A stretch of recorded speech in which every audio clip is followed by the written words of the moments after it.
Pesticides in food.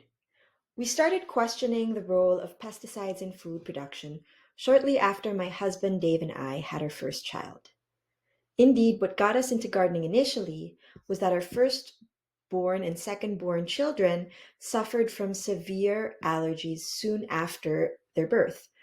My eldest daughter was diagnosed with failure to thrive at around 6 months old, and we found she was allergic to so many types of food, such as milk, eggs, chicken, peas, peanuts, tree nuts, gluten, and these allergies kept her from growing because of her limited diet. This happened again with our son, who started exhibiting eczema at around 6 months as well. He was allergic to fish, peanuts, tree nuts, and his peanut allergies have also made him allergic to certain legumes like lentils and mung beans. His throat gets itchy when he eats watermelon, avocado, and banana, unless the banana is cooked. And these allergies led us to believe that there was something inherently wrong with the way that our food was being produced commercially. We were not eating organic food at this time, but we could sense from reports of rising allergies that there must be some correlation between food allergies and the increased use of pesticides in food production. Or at the very least, there was some correlation between the way foods were processed in America and allergies. So we posted our thoughts on Facebook. Pesticides in food and allergies. As a result of posing that it was pesticides in food that caused our children's allergies, we got some negative feedback from someone who did not believe there was a link between allergies and pesticides in food.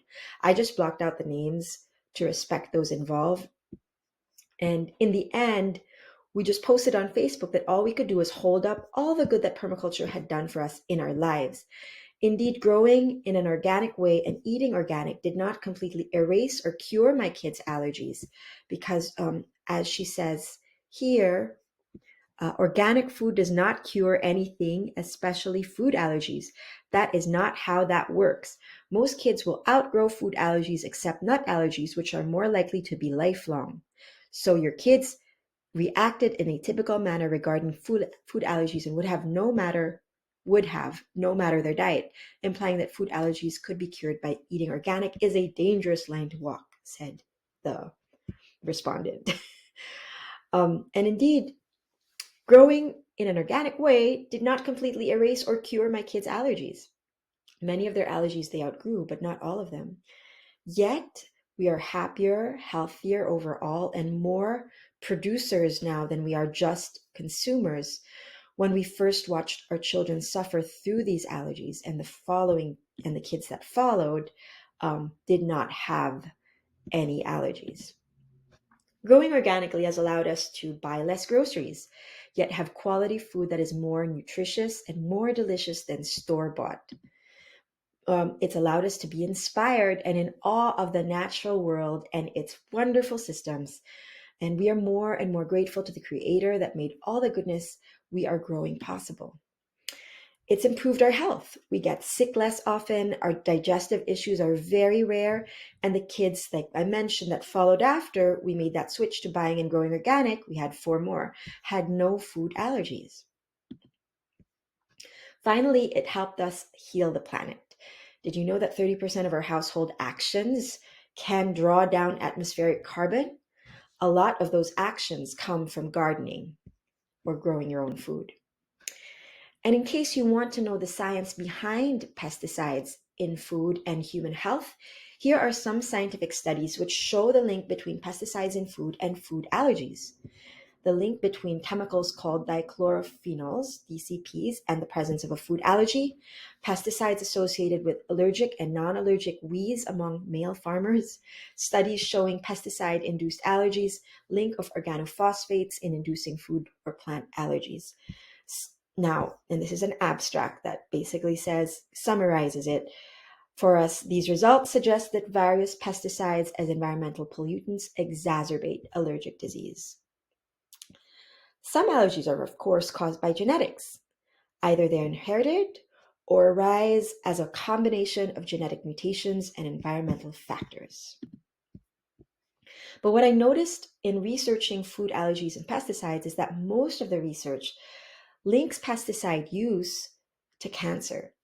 According to ecologist and cancer advocate Dr. Sandra Steingraber, there are 66 possibly there are 66 carcinogens that are in the food we eat. There are possibly 66 carcinogens in the food that we eat.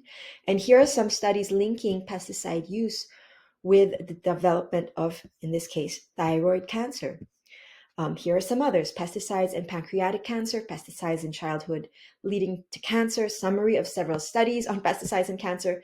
The links are below in this blog. The Pesticide Action Network says in the US, 1 of every 2 men and 1 of every 3 women are likely to develop cancer over the course of a lifetime, and pesticides in food are part of the reason why. Now, processed meat, including bacon, lunch meat, and sausage, identified and classified as Group 1 carcinogen by the World Health Organization, are another reason. They contain nitrites or nitrates, which possess the potential to be carcinogenic and get converted into carcinogenic nitrosamines when we heat them very, very highly. So when you do high grilling and high heat, frying especially, this is what causes cancer as well as the pesticide on top of the pesticides.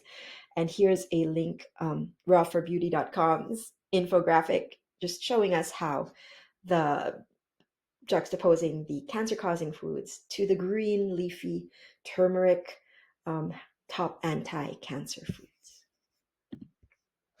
It was at this time that we also started watching documentaries like Food Inc. This movie, among many others that followed, strengthened our suspicions that there was a link between pesticides in food and the rise of children's allergies and other health issues as well.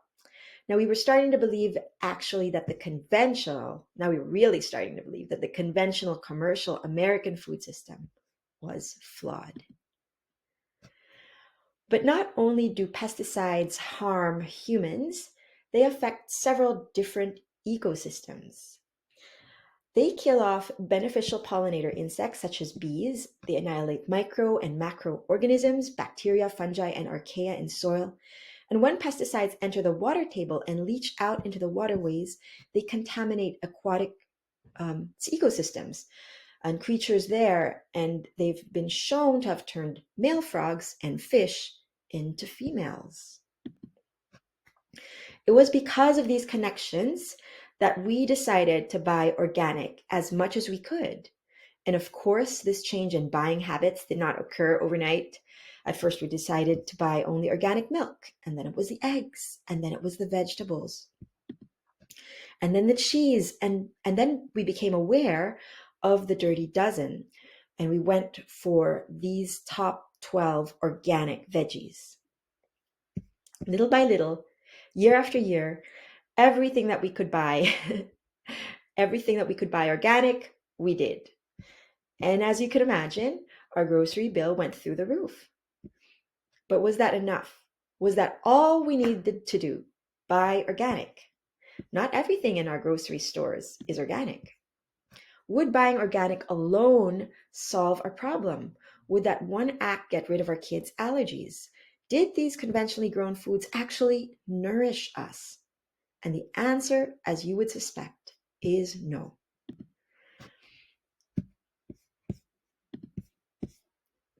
The change we need to make is a lifestyle one.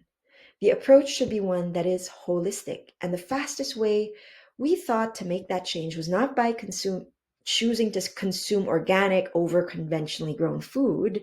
The change we decided to make was to grow our own food. Certainly not all of it, and certainly not all at once, although I have heard extreme stories of folks surviving quarantine by eating off of the weeds from their lawns.